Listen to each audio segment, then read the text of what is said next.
Jean-Baptiste Say. Qui est-il? Né en 1767, il est reconnu comme le vulgarisateur des thèses d'Adam Smith, mais sur certains points, il se sépare de son maître. Il publie en 1803 le traité d'économie politique. La valeur d'un bien. Que pense-t-il de la valeur d'un bien? Il insiste tout d'abord sur le rôle des coûts de production comme déterminant de la valeur, mais il souligne également l'importance de l'utilité. De plus, selon lui, les services ont un caractère productif de valeur, contrairement à Smith. Mais Jean-Baptiste Say est surtout connu pour avoir élaboré la loi des débouchés.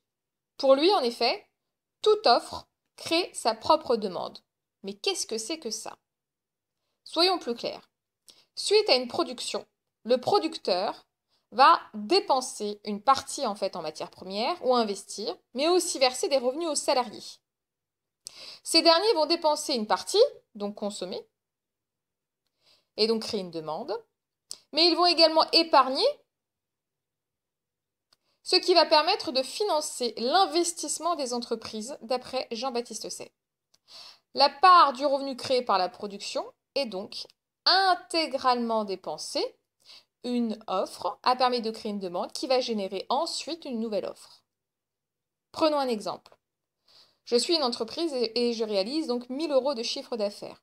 La totalité, admettons, est versée aux salariés, sous forme de revenus. Ces derniers consomment 800 euros et épargnent 200 euros.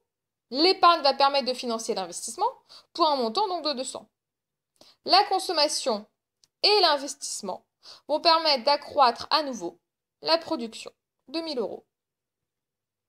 Voilà, il n'y avait qu'à demander.